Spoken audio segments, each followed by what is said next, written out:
Okay, still going. I made a mistake at the end of the other one. This is Andy Yates on the Incongruous channel, and this is my presentation of the theory that energy is the explanation of the paranormal. Made a mistake at the end of the last one, got lost. I'm enjoying this process so much, I get lost in my own thoughts, and I thought I was in. Look at lost. Is this part 5 or part 4? It was part 5. This is part 6. 6. I've written it down on my notes here to make sure I don't forget. Well, I'm getting old. Come on, give me a break. Anyway, I was about to tell you about a visit my partner and I had to Cyprus. And in Cyprus, there's a lot of Greek Orthodox churches. And the Greek Orthodox churches, like a lot of churches, is laid out in a similar fashion, right? You know, like if you look at churches from the top, they're kind of in the shape of a cross.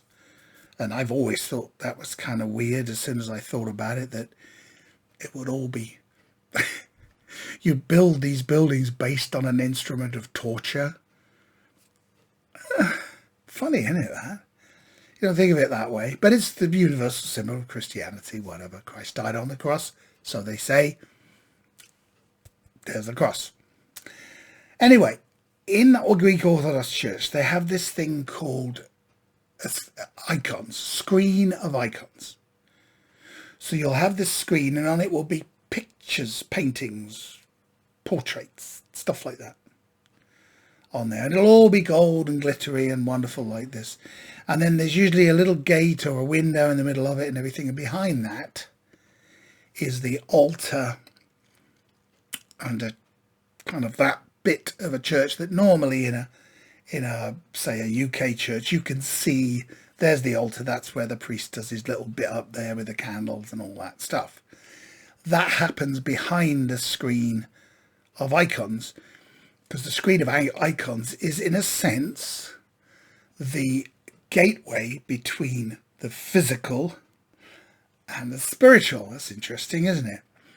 So that's the idea. Now, but you're looking at these icons, and some of them are quite old paintings done by certain different masters or Greek masters or whatever, and some of them, rarely, and there's a few of them in Cyprus, are reported to be painted by Saint Luke, who supposedly was directly painting with Jesus and Mary as the models. So they were directly painted for Jesus and Mary, which means, of course, they have Jesus and Mary's blessing, because they sat as models for Saint Luke. I think that's how it works. Okay. And a lot of those icons are attributed with the idea that they participated in miracles, little miracles. They didn't start wars or anything like that, or plagues or COVID or anything like that, but they cured somebody's leg or cured someone of blindness and stuff like that, all of which is good stuff, right? Especially if it actually did that, that's good.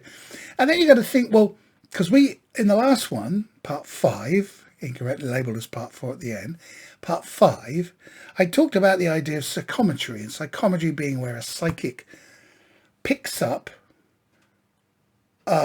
energy or signals or identification from an object. They hold it in their hands and they get that message coming through. That's what they're meant to do, right? So somehow that stuff, that energy, that identification, that juice has got into that object. So these icons, could the same thing be happening? Now, I've referred to icons as being normally a pull rather than a push. In other words, people don't come in to charge them up. They come in to get energy out of them because they want stuff. Will you fix my leg? Give me something. And there aren't that many people go in and saying, here's some energy for you. I'm going to store it in that icon so someone else can use it. Maybe there is. I don't know. Maybe that's what the priest does. But anyway, the question is there's a whole tradition based on this idea of icons that have a certain energetic, spiritual power to do things. the same as there is that same kind of energy in psychometry.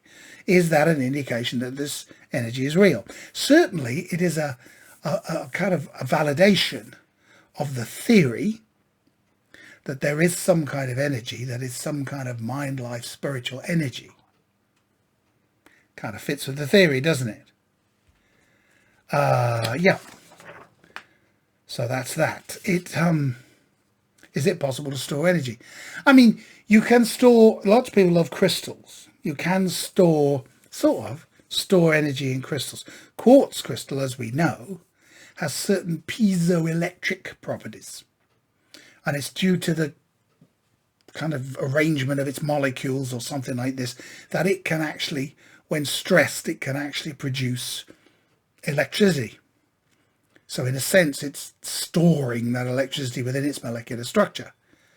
Is it possible that, because lots of people have crystals, they use them for various different things.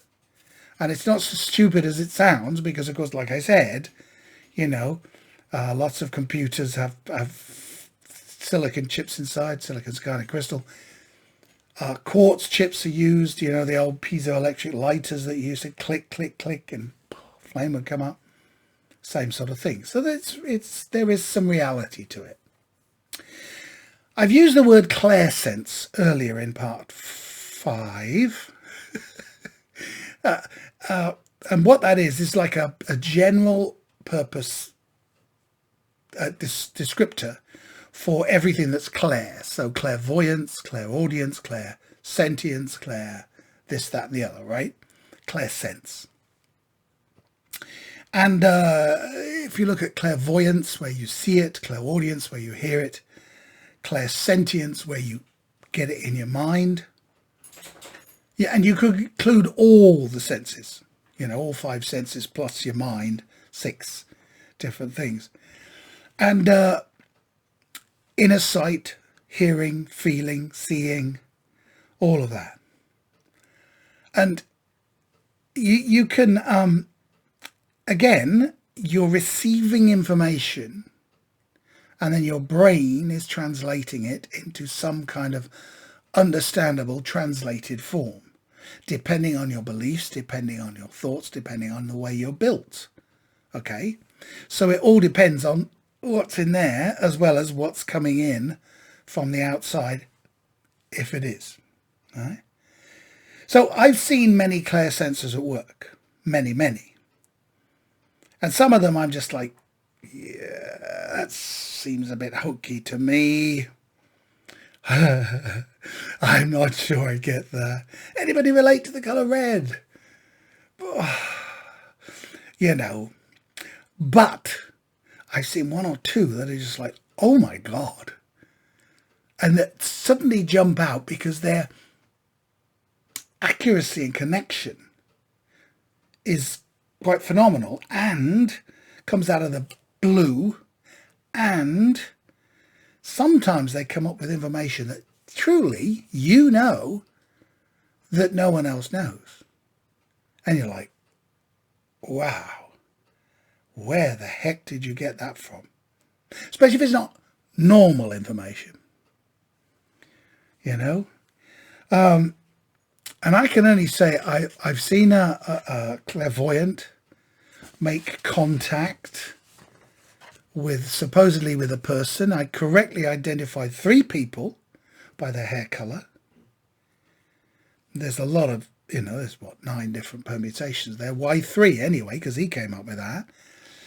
And then it was a situation where certain things happened that were very specific to do with a criminal investigation and all that kind of thing. And only the police and us knew some of the details. And yet this stranger was able to pop out some of this stuff quite specifically. And I was like, oh, wow, that's amazing. And then someone else who says, I'm getting someone coming in. And you brought a new friend with you, somebody who's never met them before, at least you think that. And then they say, is his name such and such? Yes. That's impressive. Not does his name begin with an R, or does he relate to the colour red? No.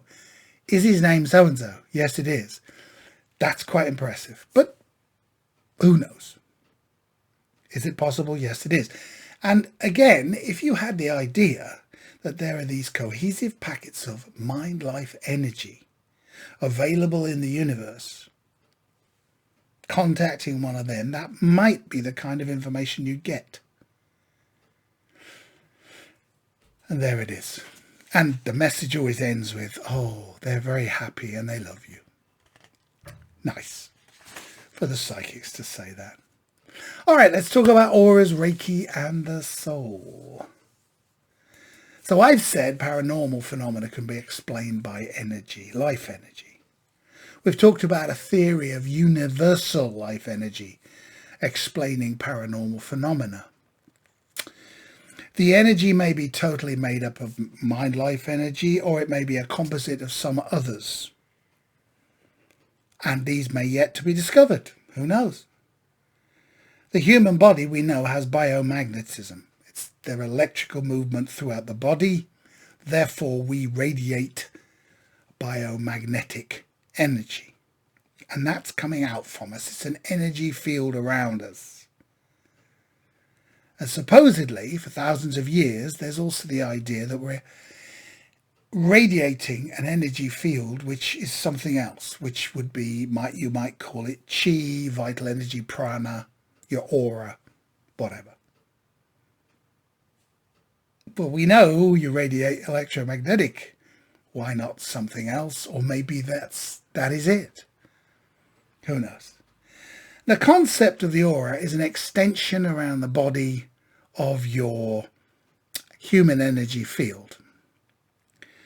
And it can be seen by some people, as we discussed before. I don't have any skill in that area. Now, they will do a thing called Kirlian photography. The problem with Kirlian photography is, what is it showing? It's beautiful. There's some lovely pictures and everything. And basically it works by putting a subject close to a very high voltage, electrical voltage, and a photographic plate, which then picks up the image that's produced by the action of that high voltage, which presumably is an electromagnetic flux. Putting the image onto the photograph, I don't know, but that's the way it is.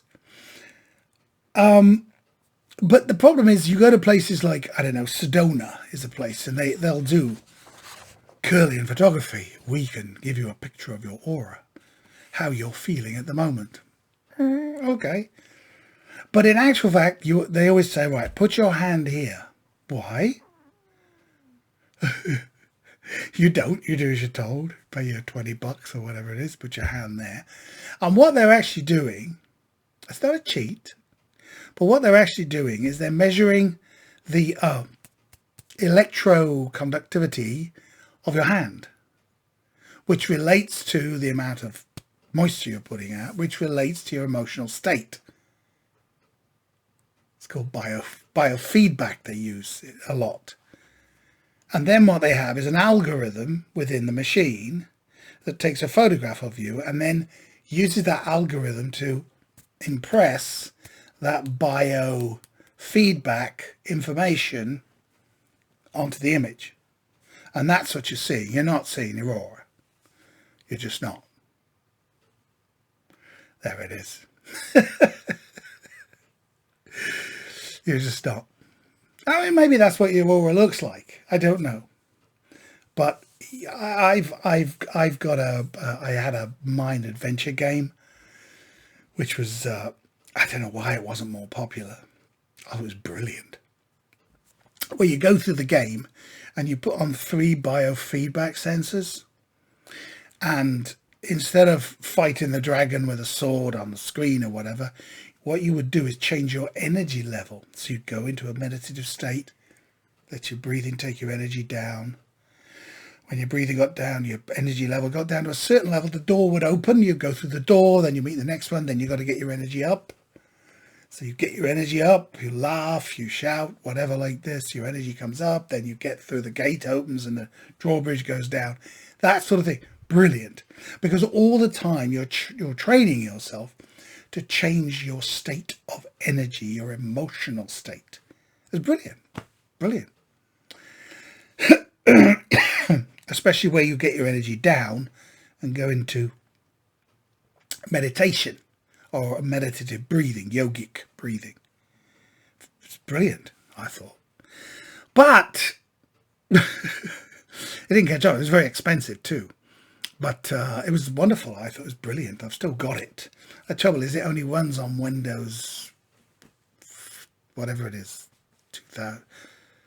2003. I don't know. An old version of Windows. So it won't run anything like on the new stuff we've got now. There we are. Anyway, but it was good stuff. Now, I'm a long-term Reiki practitioner, so I have experienced the aura. I feel it. Life energy through my hands. And there's a practical best distance, which is about 4 inches from the client, and that feels like this is the strongest part of the aura. I don't care whether it works or not, because it does. What I mean is, it doesn't matter the theory, the science, or whatever like this. I know it does good. I use it on my dogs. I use it on myself. I know it does good. I've had a dog that lost the use of its back legs for 3 months. We were thinking of actually euthanizing it.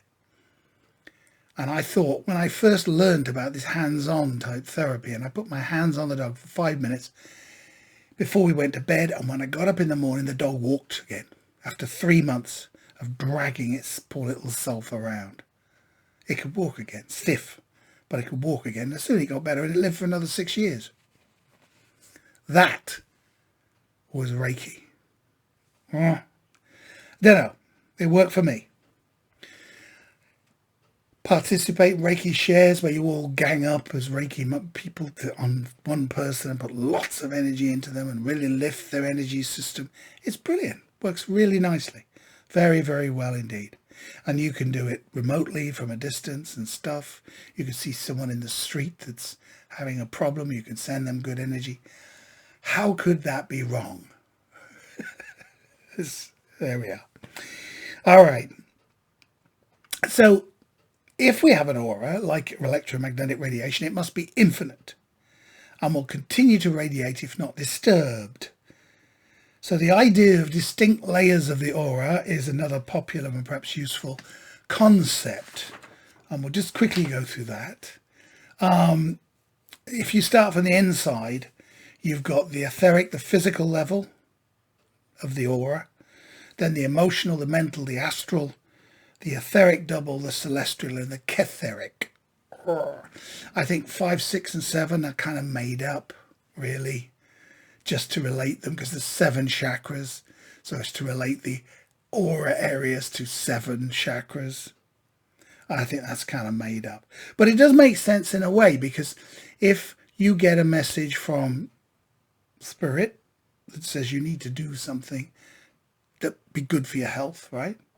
And you ignore it, then it comes into, that's from the astral level, it comes into the mental level. You know it's logical that you should do this thing, but you still don't do it to take care of your health. Then it comes in at the emotional level, and you start to feel bad about the fact that you're not taking care of yourself. You're not doing the things that might be better for yourself. Yeah? And then if you still don't do anything about it, after it's come through the spirit level, through the mental level, through the emotional level, then it hits you physically and you actually get ill. Makes sense, doesn't it? Okay.